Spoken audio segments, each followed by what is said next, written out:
Hello friends, हमारे इस channel पर आपका स्वागत है। आज अपने इस चैनल पर अपनी इस वीडियो में हम विलियम वर्ड्सवर्थ की बायोग्राफी को डिटेल में डिस्कस करेंगे और इसको बहुत अच्छे से हिंदी में लाइन बाय लाइन इसको एक्सप्लेन करेंगे। उनकी लाइफ से रिलेटेड, उनके वर्क से रिलेटेड इसको हम डिटेल में डिस्कस करने वाले हैं।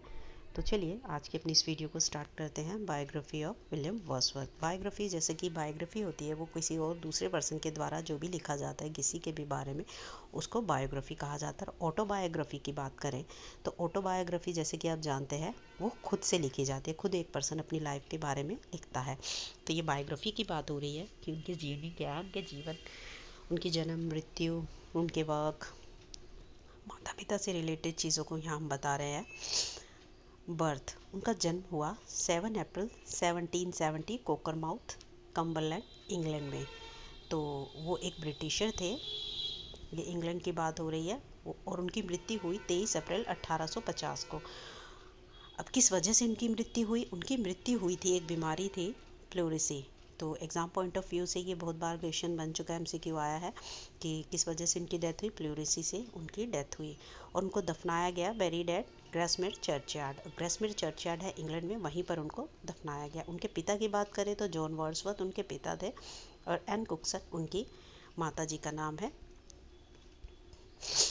His mother died in 1778। देखिए विलियम वर्ड्सवर्थ की जो बर्थ की बात करें, 1770 में उनका जन्म हुआ। उनके जन्म के 8 साल बाद ही महज उनकी माता का देहांत हो गया, डेथ हो गई द सेम ईयर। और वो वही, अब बात कर रहे हैं कि इस याद रखने की एक ट्रिक है कि 1778 में उनकी मदर का डेथ हुई और यही वो जब उनकी जो स्कूलिंग थी, एलिमेंट्री एजुकेशन थी, हॉक्सशेड में स्टार्ट हो गई।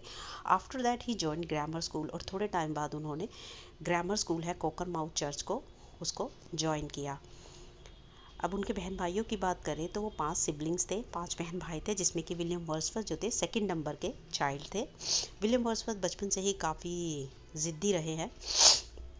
1787 की बात करते हैं, जॉइन सेंट जॉन कॉलेज। अब उनकी स्कूलिंग जो है वो ख़त्म हो गई है। अब उन्होंने कैम्ब्रिज यूनिवर्सिटी की एक कॉलेज है तो उसको ज्वाइन कर किया उन्होंने। सेंट जॉन कॉलेज में उनकी जो है कॉलेज का जो पढ़ाई है उनकी स्टार्ट हो गई 1787 में।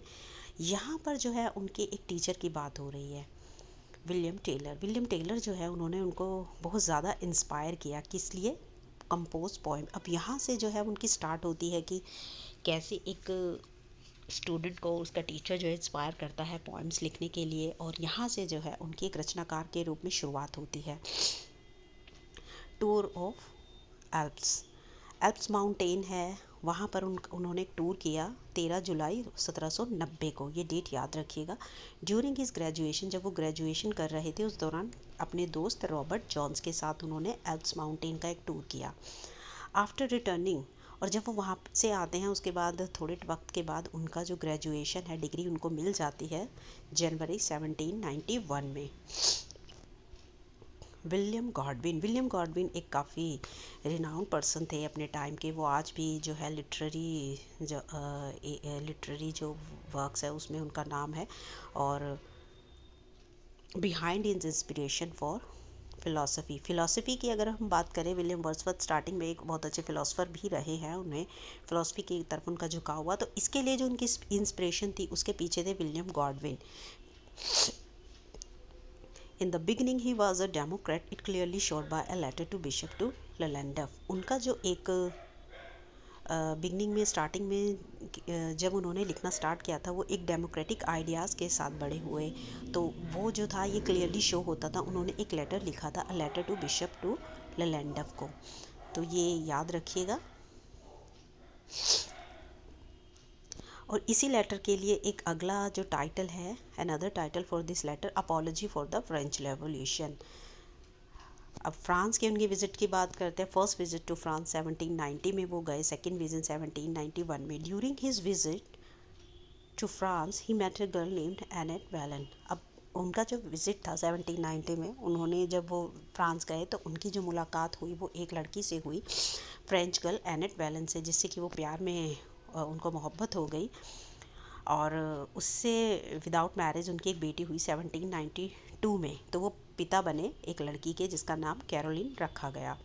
1792 में वो इसी ईयर में क्या close friend of Michael Beaupuy, Michael Beaupuy France में ही उनके बहुत अच्छे दोस्त बने थे। 1791 से 2 में उन्होंने एन इवनिंग वॉक एक वर्क है वो लिखा अपना पहला, और 1793 में इसको पब्लिश कराया गया। 1793 में उनका एक बहुत ही फेमस वर्क है डिस्क्रिप्टिव स्केचेस, इसको उन्होंने पब्लिश कराया, लिखा और पब्लिश कराया। उनका एक छोटा अफेयर भी था, अनदर अफेयर, लॉन्ग टर्म का नहीं था, मैरी ईस्टवेड से। विलियम वर्ड्सवर्थ की अगर हम सोनेट की बात करें तो उन्होंने बहुत भर भर के सोनेट लिखे हैं, 500 से भी अब उन्होंने सोनेट्स लिखी हैं, तो इसको हम अलग से डिस्कस करेंगे सोनेट पार्ट को। Was called the priest of nature, William Wordsworth romantic era के पोइट थे, और वो रोमांटिक पोइट भी कहलाते हैं और प्रीस्ट ऑफ नेचर भी बाय आर्नोल्ड उनको कहा गया। नेचर से उनको बहुत प्यार था, उनकी रचनाओं में नेचर को बहुत ही अच्छे तरीके से बयान किया गया है, उसकी खूबसूरती को बहुत अच्छे तरीके से प्रेजेंट किया गया है। ओल्डर जनरेशन के जो ये पोइट में काउंट किए जाते हैं, the prelude and excursion were the part of his another work recluse. William Wordsworth ने 1802 में एक वर्क स्टार्ट किया था प्रिल्यूड, और एक्सकर्जन 1813 में, 1807 में। तो क्या था ये दोनों को, वो एक रेक्लूज था, बड़ा एक वर्क लिख रहे थे। इन दोनों, ये दोनों जो वर्क थे प्रिल्यूड और एक्सकर्जन, रेक्लूज का ही पार्ट थे, पर रेक्लूज जो है वो पूरी तरह वो कंप्लीट नहीं कर पाए थे। 1798 की बात करें तो ये कल्मिनेटिंग ईयर था उनकी लाइफ का। 1798 से लेकर 1808 तक ये जो था ये बहुत ज़्यादा हाई ईयर थे, बहुत ज़्यादा कल्मिनेटिंग ईयर थे उनकी लाइफ के, उनकी वर्क टाइम के। With collaboration of Coleridge, Coleridge के साथ जो है उन्होंने एक वर्क लिखा, द लिरिकल बैलड्स, ये बहुत ज़्यादा फेमस है, इसे मैग्ना कार्टा ऑफ रोमांटिसिज्म भी कहा जाता है। 1843 से 1850 की बात करें तो वो पोइट लॉरियट जो है इंग्लैंड के बना दिए गए आफ्टर द रॉबर्ट सदे, और इनसे पहले रॉबर्ट सदे थे, और इनके बाद की अगर हम बात करें विलियम वर्ड्सवर्थ की, 1850 में इनकी डेथ होती है। तो इसके बाद अल्फ्रेड लॉर्ड टेनिसन जो थे पोइट लॉरियट बने इंग्लैंड के। इनकी शादी की बात करें तो 1802 में इन्होंने मैरी हचिनसन से शादी की थी। अब उनके स्टे हैं ये काफ़ी बार इनमें कन्फ्यूज़न हो जाती है, कौन सा स्टे कब किया गया, कब इन्होंने अपने जो घर हैं वो चेंज किए, और लंदन में during his lifetime. 1795 settled in Racedown with his sister Dorothy. अब वो सबसे पहले क्या हुआ, रेसटाउन में सेटल हुए थे, कब 1795 में। उसके 2 साल बाद 1797 में वो अल्फोक्सटन में शिफ्ट हो गए, और यहीं पर जो था 1797 में वो क्या बने, कॉलरिज की मुलाकात हुई, और यहाँ पर उनके घर के पास ही उनका घर था, तो वो कॉलरिज के क्लोज फ्रेंड बन गए। अब उसके 2 साल बाद 1799 में वो डॉब कॉटेज शिफ्ट हो गए, फिर उन्होंने घर को चेंज किया 1808 में। अब 1799 से 1808 तक वो रहे डव कॉटेज में, काफ़ी लंबे टाइम रहे। 1808 में वो एलन बैंक शिफ्ट हुए, 1813 में वो रेडाल माउंट में शिफ्ट हो गए। तो अब हम इसको कैसे याद रखते हैं, first Racedown, Alfoxden, radar, radar is a mnemonic to learn this, Racedown, Alfoxden, Dove Cottage, Allan Bank, Rydal mount.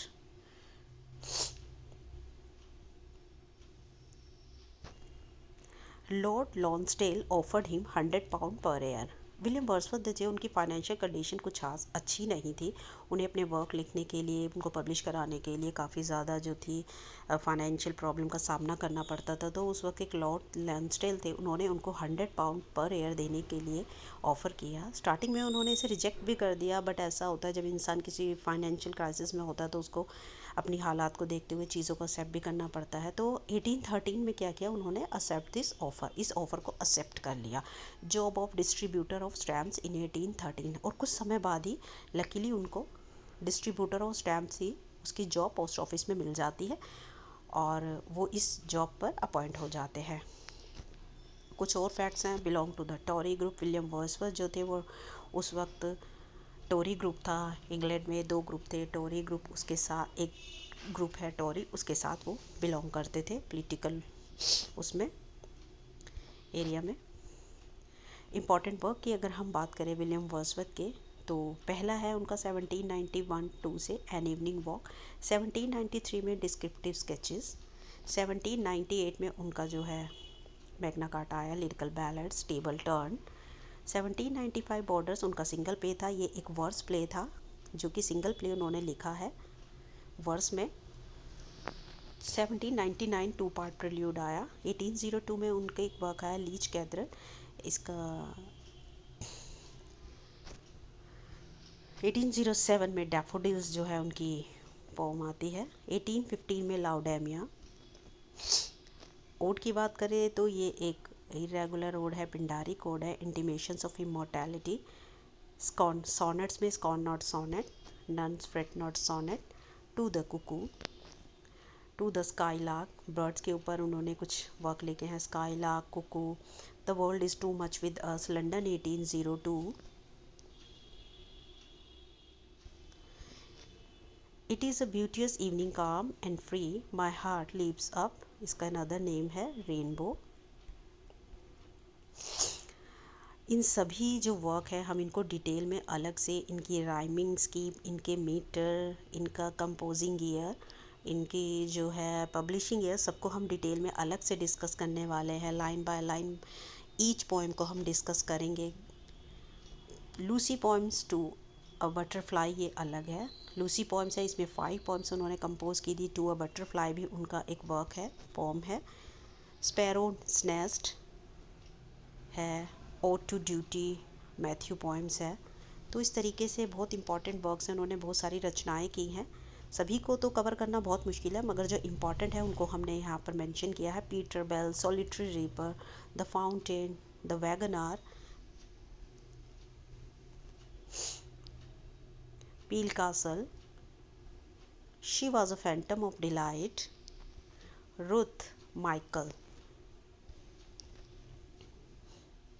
तो ये हमने जो एग्ज़ाम पॉइंट ऑफ व्यू से उनके जो इम्पोर्टेंट वर्क है उनको यहाँ पर मेंशन किया है। इससे बाहर किसी भी चीज़ को पढ़ने की ज़रूरत नहीं है, ये पूरी तरीके से एग्ज़ाम ओरिएंटेड है बायोग्राफी।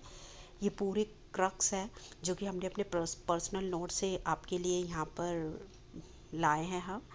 तो आप इस वीडियो को देखिए, बार बार देखिए और चीज़ों को याद करिए। And thanks for watching.